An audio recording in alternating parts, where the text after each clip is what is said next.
Good evening, Candy. I just had a moment of revelation. What's that? So I just realized that the music and the whole intro to our show is really great for Monday mornings when we're trying to perk everyone up. And it's like I want to just get my week going, right?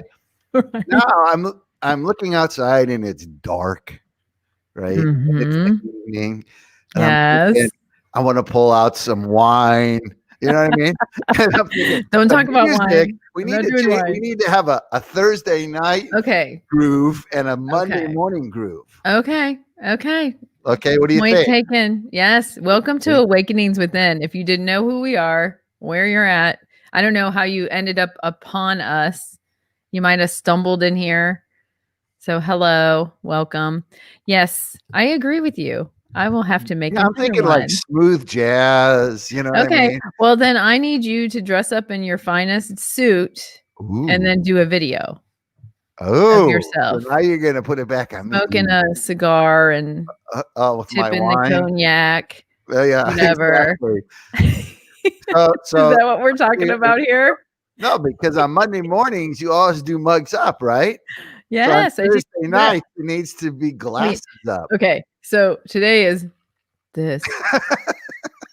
How pedestrian. I know.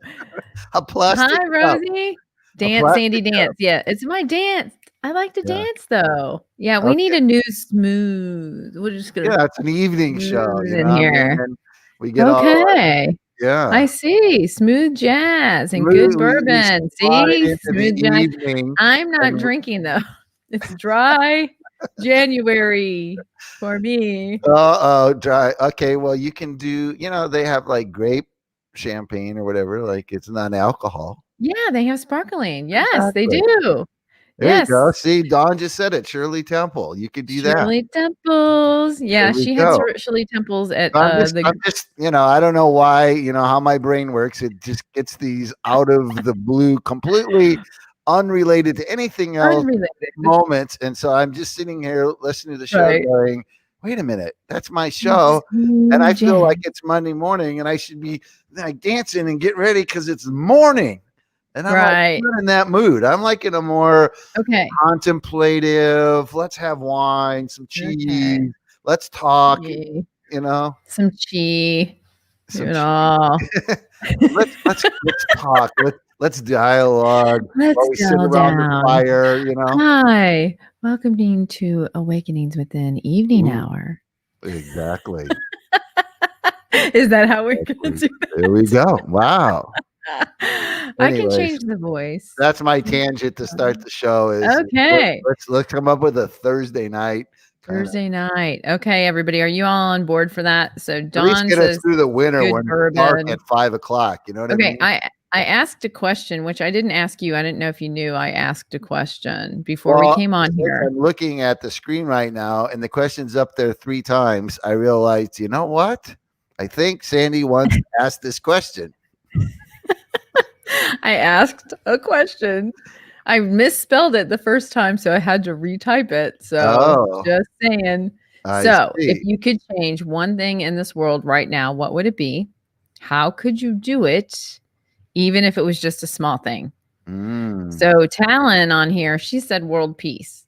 Yeah, man, don't I wish that we could change that? Like if we could make that happen like that. But we don't have the power to do that, right? Well, we have the influence if we individually take responsibility. We can't force it corporately. No, we sure can't. I wish we could. We can't control other people's behavior, but we can control our own, right? Right. That free will thing. So what else? So Talon, world peace, which I know her name isn't Talon, it's something else, but anyway, that's her incognito name. Ooh. So Dawn, what do you say? Isn't that like a model car? Talon? I think there's a car out there called a Talon. I think so. So Dawn, what do you say about what you could do? And Rosie, what about you? So I'm just wondering. So I know you're going to take a while to process that, Bob. So I'm going to let you process that question. I'm processing. I'm gonna just spring it on. Okay. So so there's a context to this. I want to tell you. Okay, there's a context to this. Because so I took my car in to for service today. I dropped it off at 7:45 a.m. because I made the appointment. I did the thing. I did it with my, dealership service center. Okay. And dropped it off at 7:45. He said, "Oh, just come back at 1:00. It should be ready." And I'm like, "Well, just call me because I'm at work and blah, blah, blah." Never got a text, never got a call. Finally texted him around, I don't know, 3:30 and said, "So what about my car?" And he said, "Oh, we've had a really big backup today and it's going to be 5:30. I'm like, I dropped it off at 7:45 this morning. Wow. And it's just like an oil change, tire rotation. And then I had an extra thing. I did an alignment because I could tell my alignment was off. So he was like, "I'm sorry, just got backed up in the oil change department." And my first thing as a manager, I'm like, that's not my problem. Right. like your emergency or your situation isn't my problem. I did what I was supposed to do at 7:45, dropped it off. Like you said 1, now it's not that. Now it's 5:30. Now the problem is that I'm going to be dropped off at 5. So now I have to sit and wait for my car, which is kind of ridiculous. So I was a little mad. Mm-hmm. There was I'm a Christian girl. I'm a good Christian girl sometimes, but I was mad. I was angry, and I put the face on. And you guys have never seen the face, but some of you have, but not all of you have.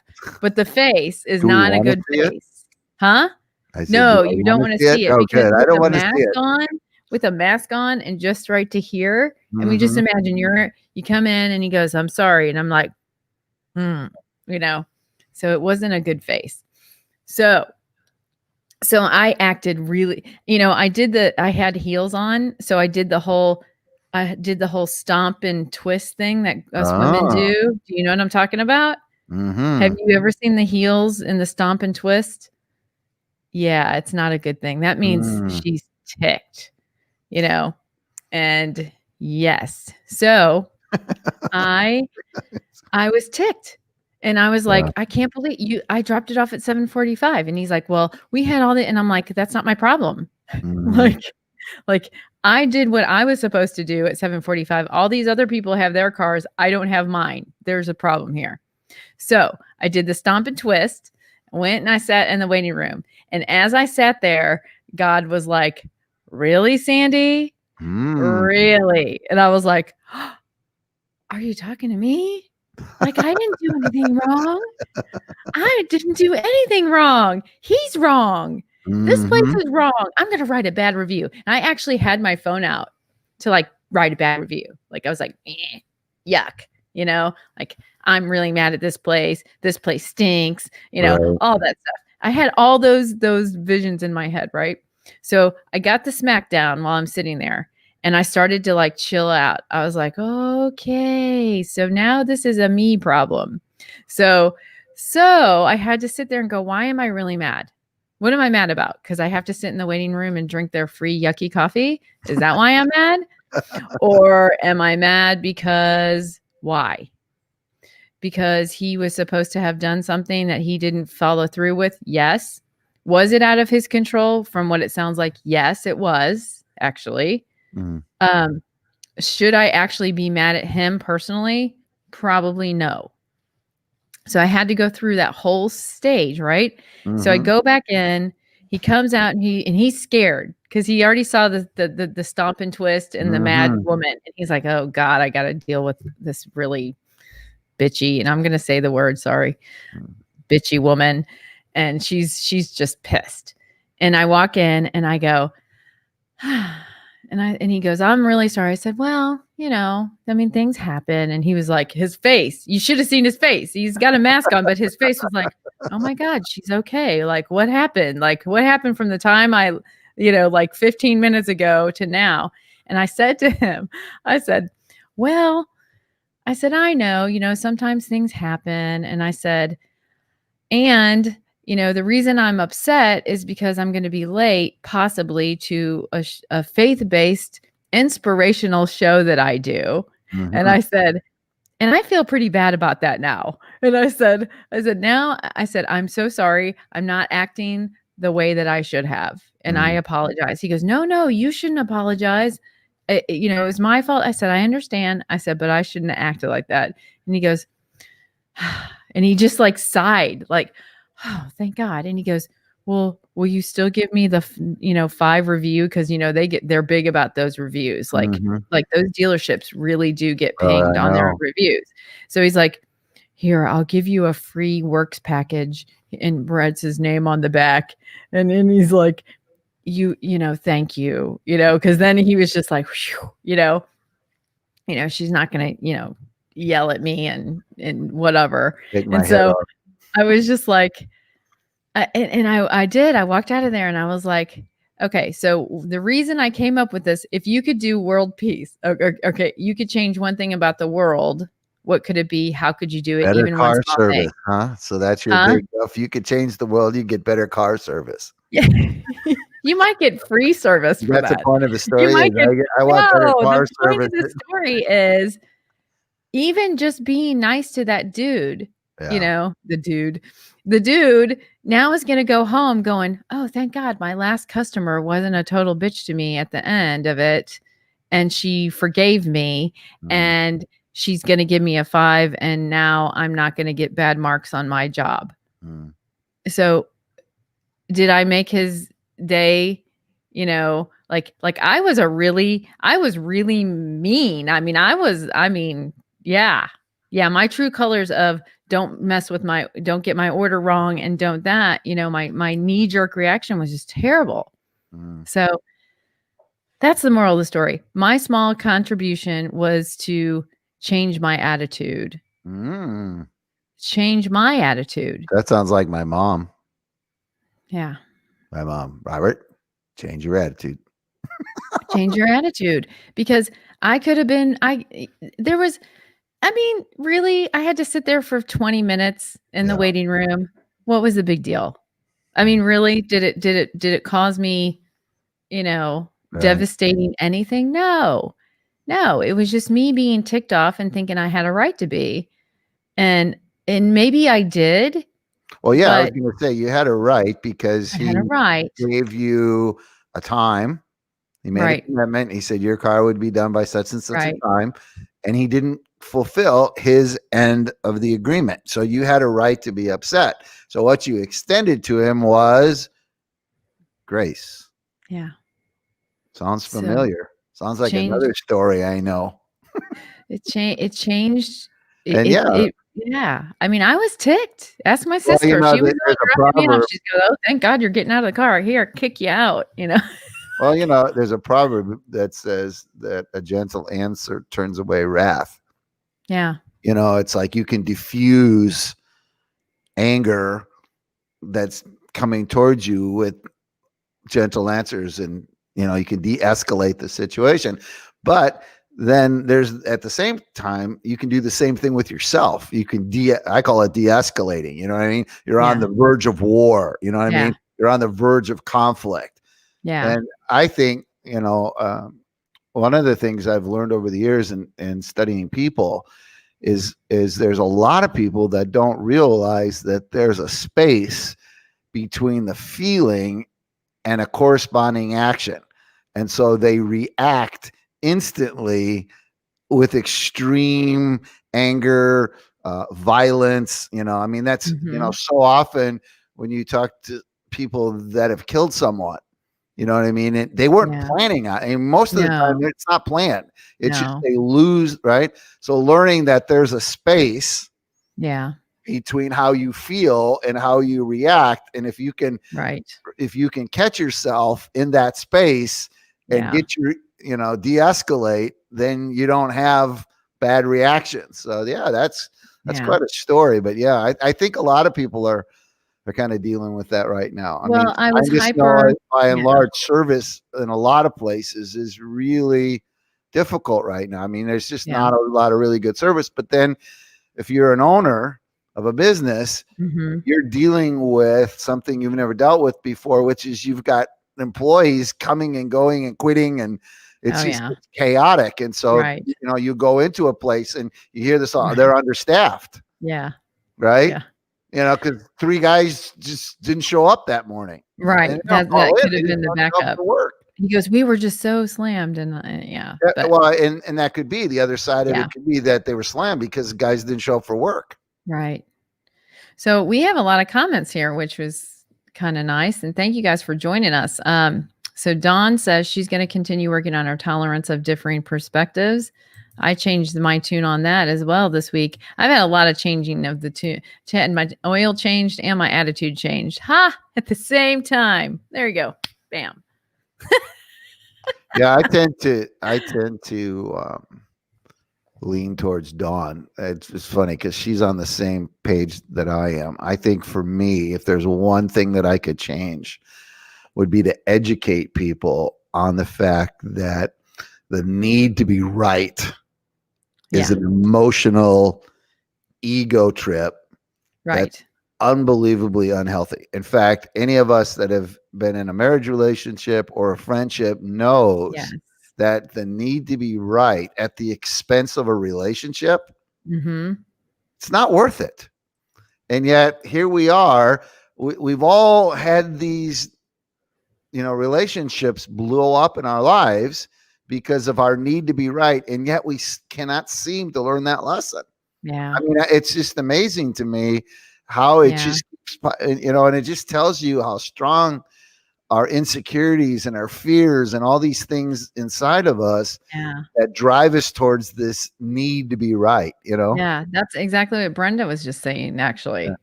Because if I could change one thing, it would be for people to move from a place of scarcity and fear to one of love and abundance. It is the fear that drives our divisions. Yes. Very good. Yes. Hi, Brenda. Thanks for joining. A different opinion. You know what I mean? Love it. You know? Hi, Larry. So, I have the right to be upset, but I don't have and that's exactly what I was getting at. I was like, you know, I mean, I had to change my attitude on that. I mean, I just had a total, like a tantrum, you know, it was like a tantrum, like a little kid, like stomping my feet. And then I sat down and I was drinking their yucky coffee and I had my mask off and I'm like, I'm not putting my mask back on. Like as if that's going to shame on everybody. I'm sitting in the waiting room by myself, by the way. Oh, wow. See, I agree with, you know, Dawn's perspective here. Happiness supersedes the need to be right every time.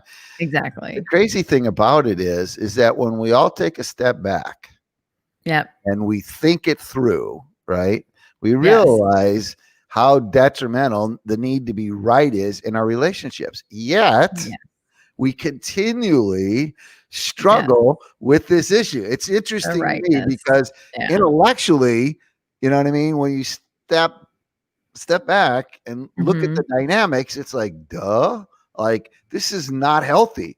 And yet we inadvertently, often without even thinking it through, find ourselves, you know, arguing with people, you know, and it's like, I go, you know, one of the things that I'll do sometimes, you know, to sort of diffuse the tensions is I'll go, are we having a debate or are we having a dialogue?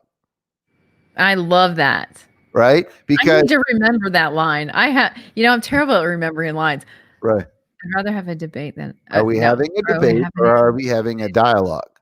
Because like that. And I use that when I'm getting this vibe that I'm sitting across from somebody who needs to win. Like somehow or another, they have this ego need to be right so that they can feel good about themselves. Yes. And so, you know, but isn't that an alpha thing? Sometimes how to diffuse it. So I realized, well, you know what? You know, Jesus a lot of times asked questions. Like, so you don't make a statement, you ask a question. So by asking the question, hey, out of curiosity, are we having a debate or are we having a dialogue? And what'll happen is you see people kind of catch to themselves and go, oh, I'm sorry. And I go, yeah. It's just, I go, you're my friend. So I would like to have a dialogue and discuss perspectives. Right. And here's the other interesting thing. We've talked about this before in the past, is people frame things as either or. Yeah, they don't like the middle. The middle seems too weak to them. Middle. It's the fact that it can be both weak to them. Yes. In other words, two opposites can both be right. And somehow humans don't seem to have the capacity at times to recognize the fact that two very opposite things are both right. Yeah, my sister used to say that. She says, well, you're both right. And I'd be like, no, they're not. Yeah. What do you mean we're both right? And I kind of understood that after a while. It's like, you're right in your own mind. Anyway. Well, but then what if, I one of my favorite biblical verses is when the Jewish rabbi Paul was writing to this church in Ephesus. And he makes this comment about the manifold wisdom of God. And the word manifold means many faceted, right? Right. Many colored. It's like God's wisdom comes through a prism of many hues of color, right? Yeah. But they're all together. And so and what's sad is that in the religious world, the need to be right is like on steroids. Like it's the very opposite of what Paul was writing has been the story of church history. And it's been so bad that we've ended up killing each other over simple things, whether you get dunked or dipped or, poured on. I mean, there's been massive fights over just things like baptism. That's why Jesus was crucified over all of it, right? And all the it's sad. Yep, they wanted to be right. What I will try to do when I start feeling this or that, this, which is the spirit of a debate, it's either this or that, then I will try to diffuse that and bring it back to we're having a dialogue and let's see how these things actually fit together. Yeah. How do these things fit together? So, and I think all of us have had experiences in our lives where in one moment, this is the right thing to do. In the next moment, something totally different. The opposite is the right thing to do. Yeah. So, and that's what made me ponder about, okay, in the world, what could we do? Well, just being a nice person for 5 minutes can change the world, can change one thing, having a happy attitude or just that, pleasant attitude towards somebody that's, helping you, doing customer service and service, and that's what I came away with. I came with, well, just don't be a jerk, Sandy. Well, again, perspectives are fascinating because, coming from the US, we have an expectation of excellent customer service because that's our normal sort of business culture. And it's a key thing that you understand as a business owner is that if you want recurring customers, then you better give them customer satisfaction. When you go to Europe, it's very different. Like I was shocked when I spent, a decade traveling through Europe and it was just like the business owners thought that they were like, and this elite group, and you were lucky to eat at their restaurant, or you were lucky, right? And the service was terrible. And so, as an American, you'd be getting as the Brits say, your knickers in a twist, right? Because there's like no customer service, and then to make it worse, they'd show up, and then they'd be real condescending, and it was like acting like I'm doing you a favor. Yes. And that really took me back. I was just like, whoa. And so I had to deal with a different cultural norm, right? Yes. and not have a meltdown because of the fact that I was being treated as, like I should be happy that I'm at your shop, Yes. Well, 5D consciousness said spirituality is the key to world peace. I have to agree with that. A level of spirituality, absolutely. As MJ sang, Michael Jackson. Yeah. It all starts with the man in the mirror. I'm like, MJ, Michael Jackson. Not Michael Jordan, Michael Jackson. Yeah. So I like Michael Jordan too. Instead of this or that, I like asking why or why not to get to the core of the issue. Say the actual interests of the parties instead of just standing on position and digging heels in. Yeah. Yeah. I agree. I had another little debate. I was kind of, I think, part of my issue was I was projecting too. I was projecting something, maybe because I wasn't having a bad day. So I can't blame it on that.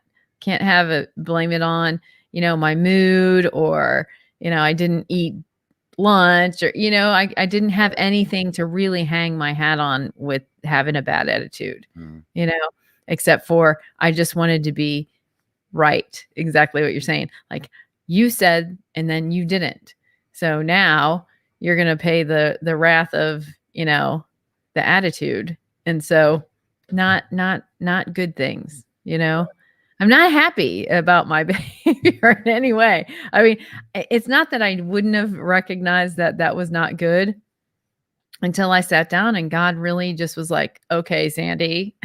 I was like, ooh, if you hear the Father that quickly after you've done something, it's not good.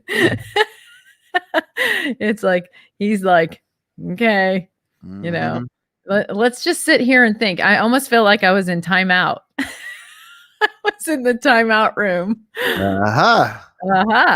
So there you go.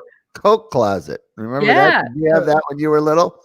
No. Oh yeah, my school, back, I don't know, but these were schools that were built in the 1920s or 1930s. But I remember at kindergarten, like if you misbehaved, there was a closet. Like it was a big, when we came into class, we all had to go put our coats and hang them up in this room. Yeah. Right? Yeah. We called it the coat closet. Well, if you were naughty, Mrs. Holmes would say, Robert, coat closet.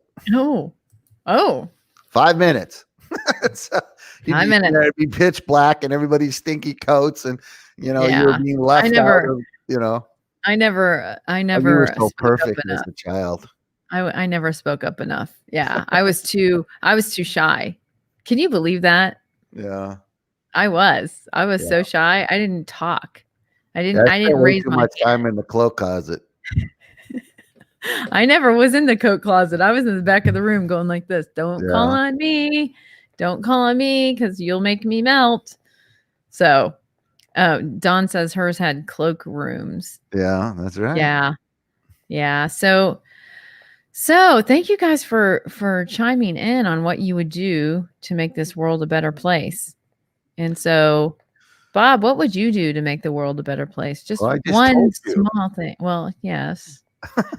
No, I would educate. I mean, the world. Actually, you do need. Can we take a class? Like, that's what sponsor a class? I think you should. Dawn's comment about cross-cultural dispute resolution, and that's my world. Because I deal, and especially in Africa, where you're dealing with white colonialists from Britain, Germany, or France. Is it wrong for me to ask you? I mean, how are you accepted in that realm? Oh, in the African realm? Mm-hmm. Well, it just depends on who it is. So that's a relative question. Okay. If you want to lay my cards out on the table, because I'll give you a story. This is, perception. So I am going to the grocery store with my friend Nigel's wife, Caroline. He's a millionaire banker, wealthier than me many times over.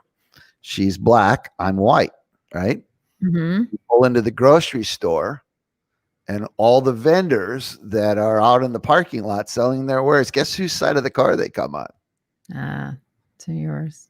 And so we were laughing about it. You know what I mean? Because it was like, she's the one with the money, but because I have white skin. So you see, so the reason I bring this up is because racism and some of the ways that we perceive each other are very cross-cultural. So it's fascinating. So in some cases, when I show up, I'm the rich white guy and everybody's being nice to me and you know, they want to put me at the head of every table, which just makes me nervous, But then you got some people who then the minute you leave the room are like, oh, that white guy, right? Right. You see what I mean? And then you have other ones though that you have friendships with and they don't see the color of your skin. And so one has to be really, really careful. You get to Europe, which is different. You have to deal with their perception of Americans, which is always real good. Americans, right? Right. So if I walk into that situation, I have to be very, very careful and recognize that their assumption of me is that I'm going to be arrogant, condescending, narcissistic, everything America is better than everyone else, you know what I mean? Right. And so I'm walking into that kind of an environment and I have to be very, very careful about it. So one of the tricks that I learned even in the music business is when this was interesting. We open up, the American guy, the American band shows up and we get ready to do a concert. I would be doing the interview. Well, what I would always do is I would find some really interesting historical fact about the city we were in, something that they could be really proud of. Right.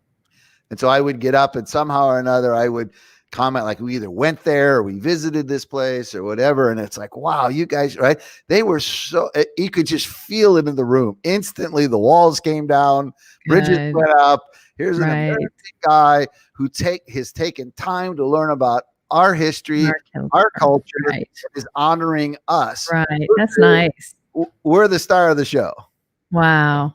That's so good. I had to learn over the years, how to deal with these various cultural situations and what their stereotypical view of me as an American is. Yeah. But we have that problem.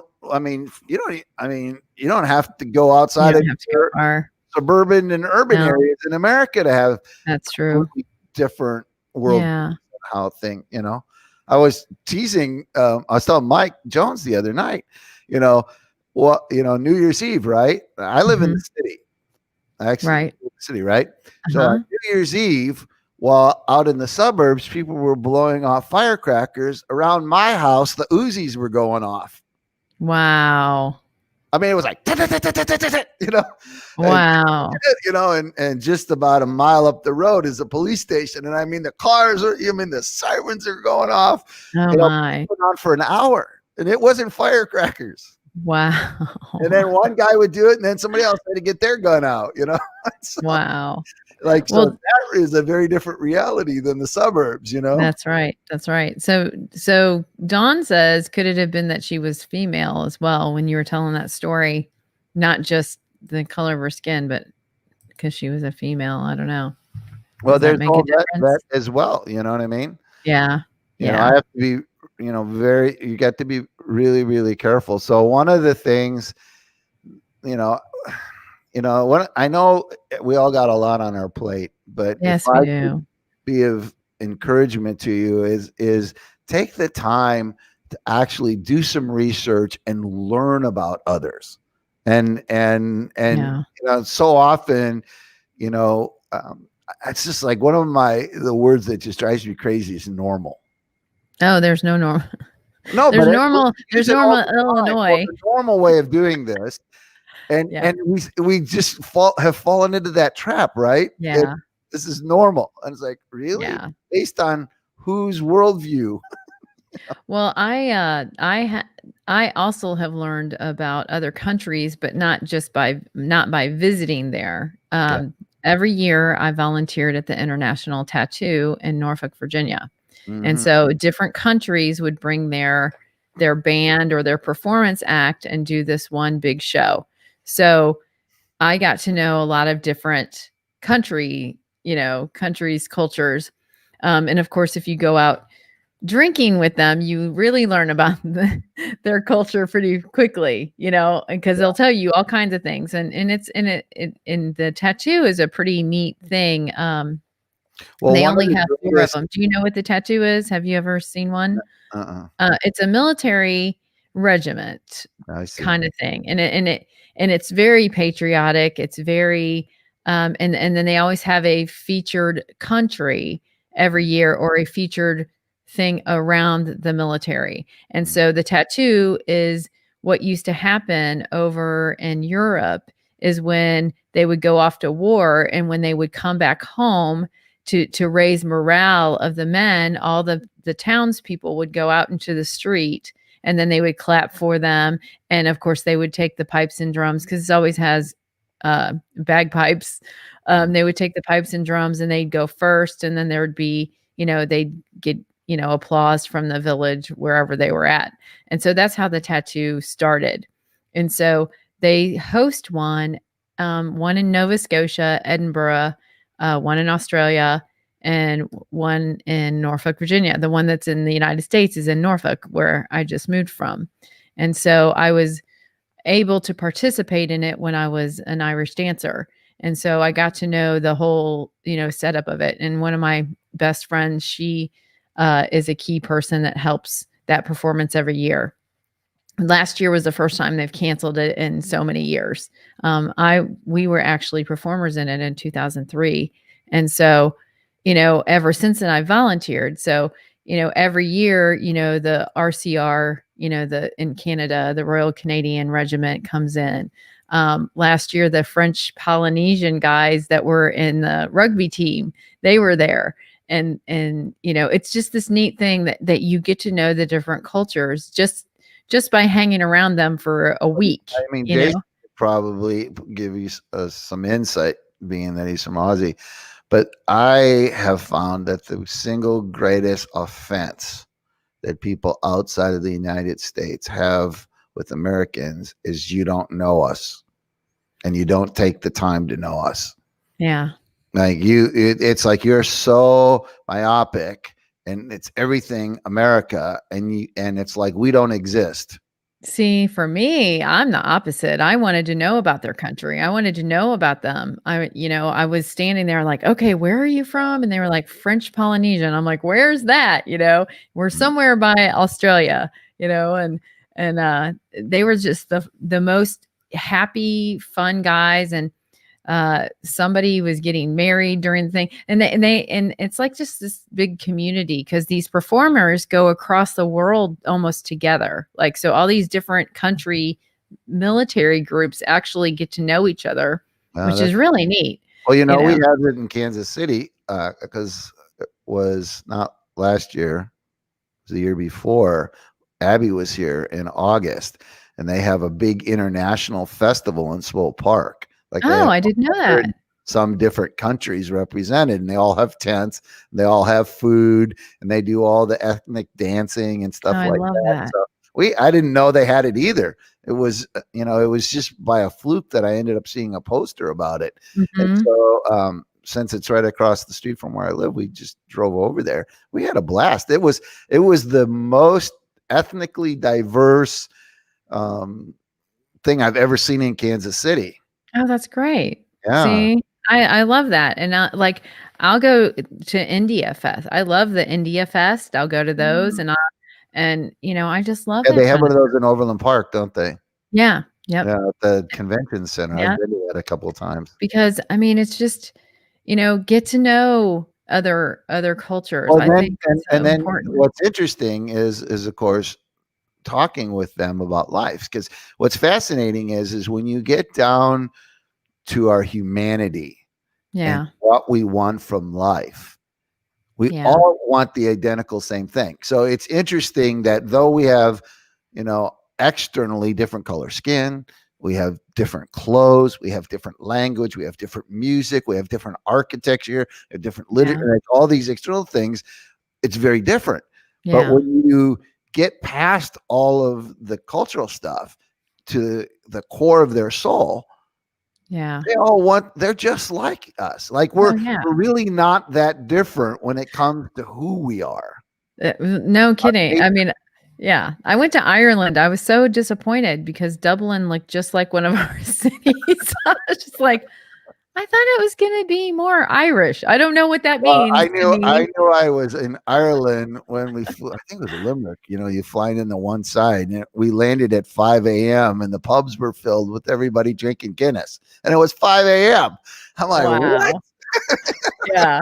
Yeah. See, in Dublin, it's not like that. Dublin's a little more cross-cultural, I guess. Yeah. You know, but I was just like, I was so disappointed. I was like, this is just like over in America. You know, that I don't know, you know, you think when you go to another country that it's not going to be like that, but I could look at anybody, you know, there because, you know, or anywhere and go, well, they kind of look like the same people that live in it's like in America, you know. I did a little research and found out we have 15 different African countries represented in Kansas City. Like, wow, everybody 15? know that? Like, yeah, but they tend to congregate right in neighborhoods together, and they all go to the same church, which is kind of sad. But it's almost like if you, in order to be cross cultural, you have to actually see it as a value, like it's something that is of value to you, and then you pursue it. Yes. You know, it's the same thing like we were talking earlier about relationships. Is being right more valuable than your relationships? Because based on how you evaluate those two things will determine how you interact with people.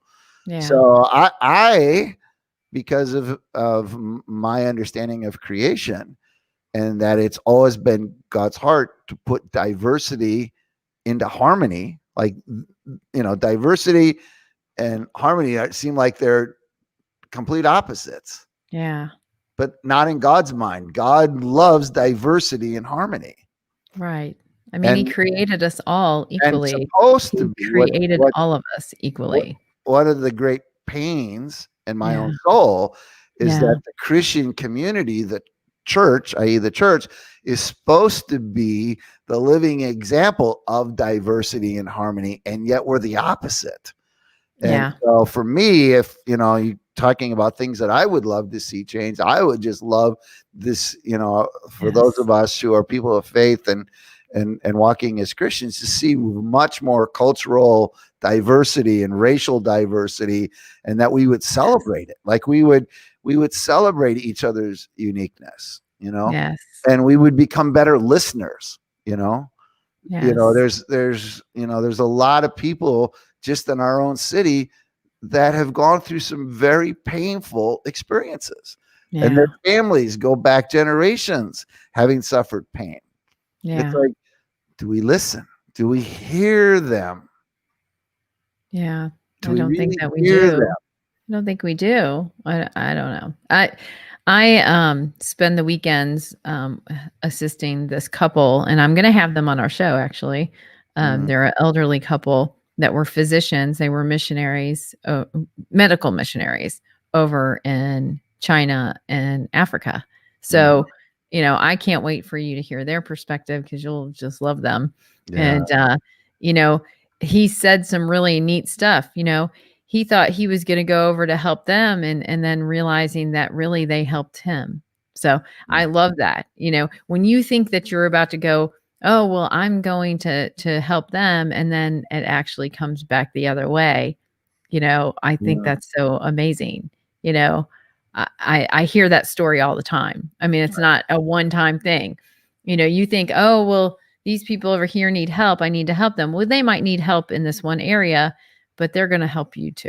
You know, well, one of the things, in fact, Mike Jones and I were having this conversation the other day, because this is something that I don't think most people are aware of. And that's that the poor are more generous than the rich. Oh, yes. Yes. See, we have got it so fixed in our minds, you know, when we see, you know, Jeff Bezos give $1 million from his Amazon, you know, his $100 trillion empire, you know, we go, oh, $1 million, right? Well, proportionately, that's a little drop in the bucket. Yeah. And the poor give out of their whatever they have. Right. And where you see that story kind of brought to the forefront is in the biblical story of the widow's mite. Yeah. Right. And Jesus pointed that out because he saw generosity as proportional. Right. We see it, we're typical American. Well, he signed a $10,000 check or he signed $100,000. He's so generous, but proportionately, right, or actually give greater than the rich, and so it's always fascinated me. I've seen that. God's perspective, he sees our hearts. Yeah, I've seen struggling single mothers helping each other, and like, hey, I don't have this, and the other mother will go, well, I have it here, you can have it, Right. and they have nothing. They already have nothing, but they give to one another. And what's interesting about it is like when they give it, they know that they're going to run out. Yeah. Right. But it's like today, I have it, it's yours, and we'll worry about Wednesday when Wednesday comes. Right. Yeah. And you see this all the time. They're more communal. They're more relational. Yeah. Being stripped down to your minimal, it definitely humbles you, and it definitely, definitely helps you to have a different perspective. Well, and so it's interesting when we stop and think about, am I a generous person? Am I kind? Am I caring? Well, it's interesting because God's way of looking at and evaluating that and our way of evaluating are very different, right? So now you're getting into what I call a collision of kingdoms, right? Yeah. Because from the kingdom of God, generosity is based proportionately on what you have, not how much you give. Yeah. The kingdoms of this earth, the worldly worldview, is you're generous by the big check you write. So interesting, yeah. Yeah. I mean, yeah.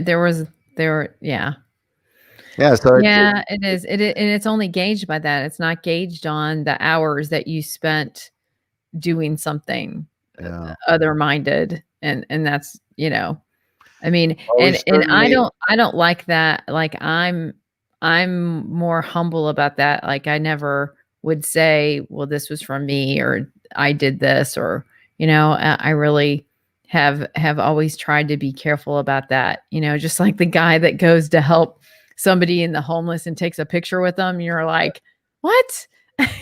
You're not supposed to take a picture with them. Right. Like that's not being humbled, really. I remember doing that for, what's the one where you help them build the house? Habitat for Humanity. We were doing a Habitat for Humanity project, and there was a person walking around just taking all these pictures, and I'm like, why are you doing that? And I would say, like, don't put me on there. Like I don't want to do that. Well, in Africa, I noticed that in the last decade or so, if you start taking pictures of children, the teachers or parents they'll attack you. They'll come after you. And the reason is that so many Westerners have come over there, taking pictures of these children, and then go home and raise money using their.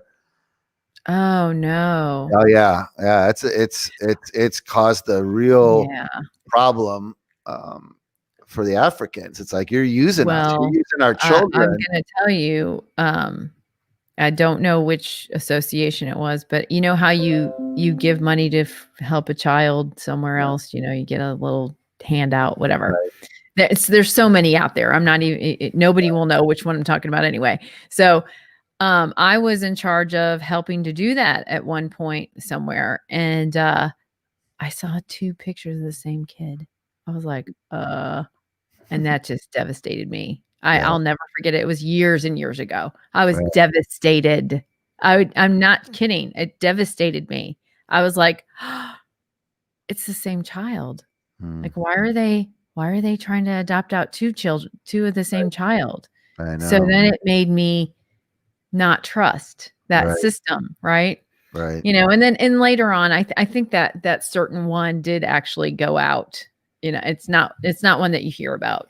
It's like an off one, and now I know why. And so it Well, makes you, and in my heart, it broke my heart, because I was like, can I trust any of them? Like, I really had to like go, okay, now it's shaken my trust of this right. system. And so, I mean, Yeah, what I are your don't trust thoughts it. on I that? mean, this, from my own personal opinion, I don't trust any of the big organizations. I mean, they're you know what I mean? They're machines. They're Yeah. so much of the money is tied up in infrastructure and Yeah. keeping the things going. But getting back to our original subject, so that we can close on stay on point, is another thing that I think we Hi, could do Michael. better at in terms of changing the world is learning how to forgive and let go of bitterness and resentment and things like that. I think the world really needs to understand. I don't think people understand that physiologically, the way that God designed us, unforgiveness, resentment, and bitterness actually kill us. Yes. Like, They have they're proven it toxic. causes arthritis. Yeah, Yes. they're toxic. Like, Yes. those To emotions your body. Yes. are self-destructive, and yet for some reason we hang on to them, right? But Yeah. it's like hanging on to sitting there holding a grenade with the pin out, you know what I mean? And we know cancer, not all cancers come from it, but it can cause that kind of bitterness, rheumatoid arthritis, things like Yes. that. Anxiety So can do it too. Yeah. so Fear. it's almost Mhm. like I wish the world was better educated on how those three things are not Yeah. only self-destructive, they're Yeah. relationally destructive, and they're nationally destructive, and they're internationally, like, they're poison. Right. It's toxic. Like, here we are all talking, none of us would go out and eat arsenic, No. right? And yet we let our, the arsenic of the emotions Oh, yeah. is unforgiveness, resentment, and bitterness. Yeah. I mean, And that's at the root of so much of our conflict. Yeah. You know, that's why, that's what it began with this. If you could change one thing in the world, even changing that shift in yourself is huge.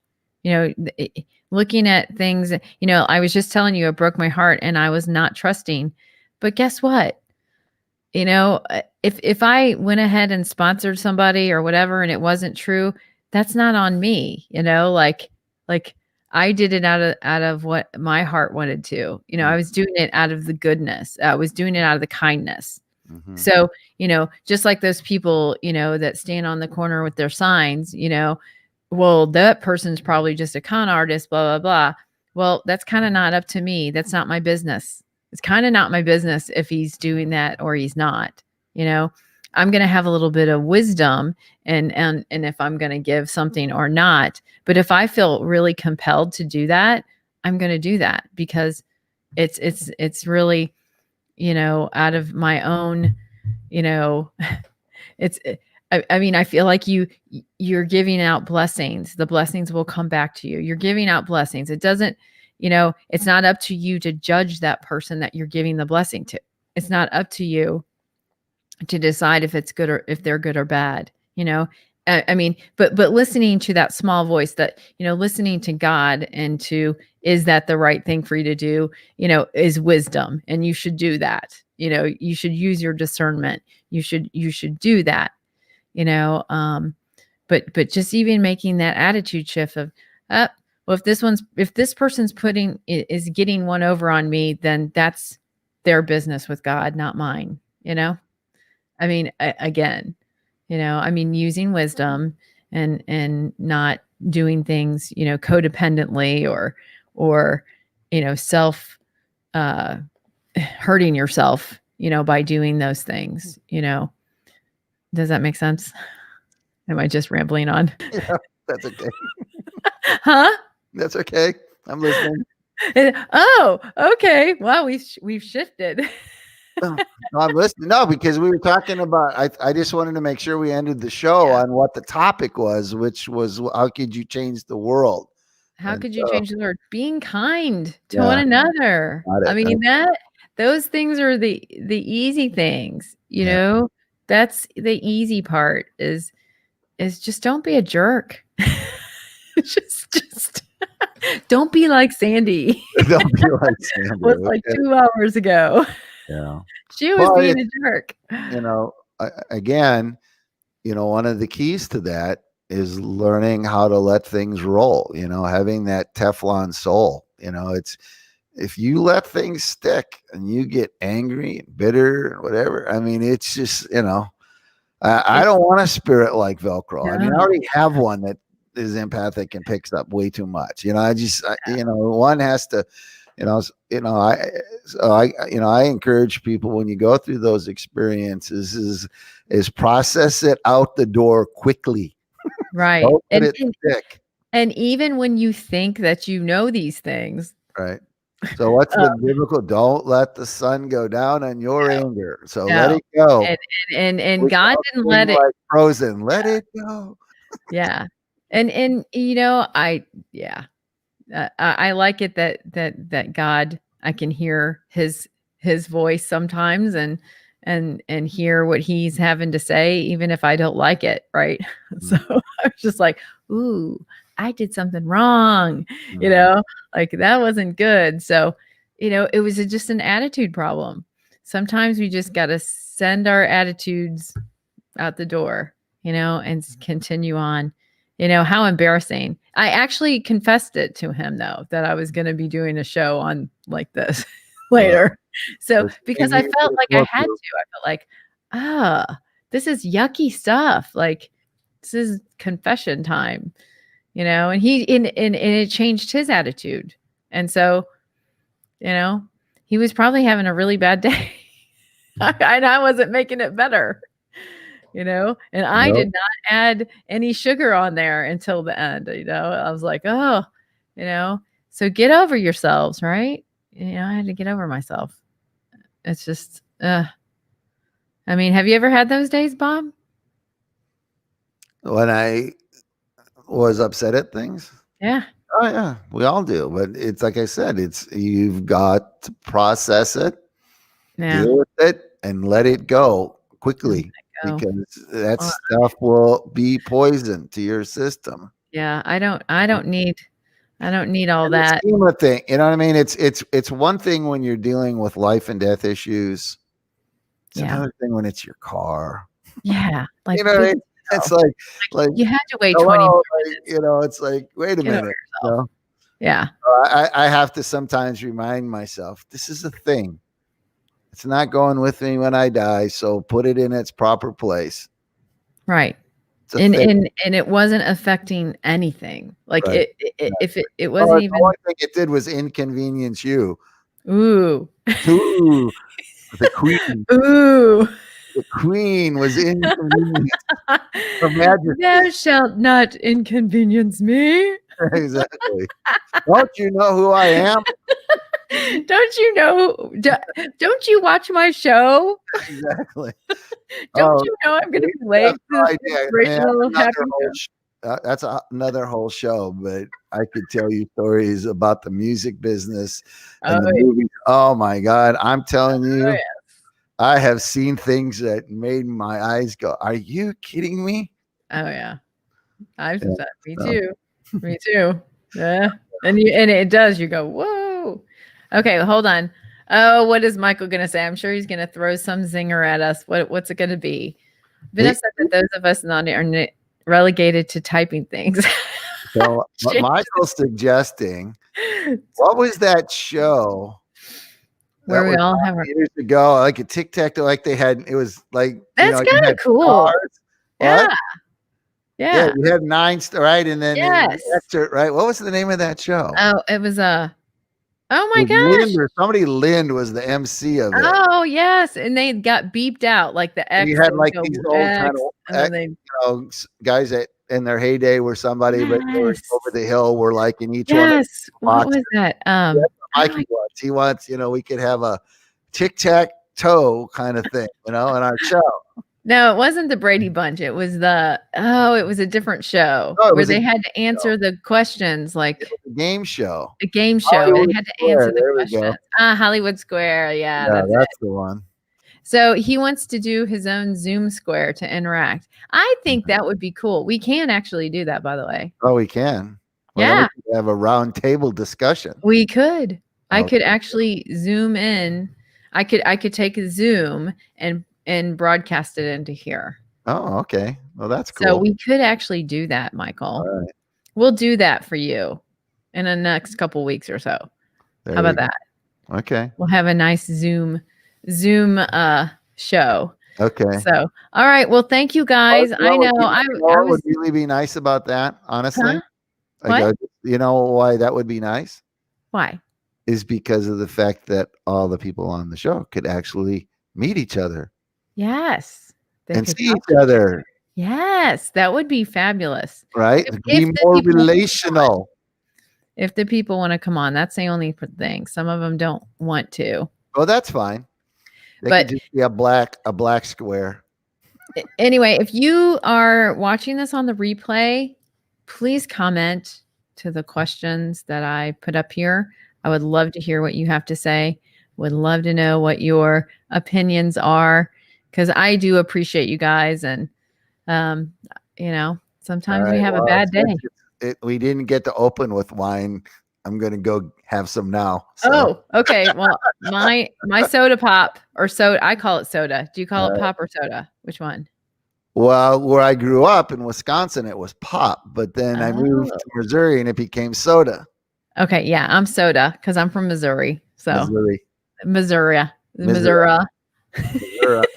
All right, you guys. Thank you guys. We appreciate you. All right, Just change one thing. Be kind. Be kind. Be kind to somebody. Okay. See you Monday. Thank you, Bob. I appreciate you. All right. You as well. Bye-bye. Okay. Bye.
Join us Monday mornings at 8:45 a.m.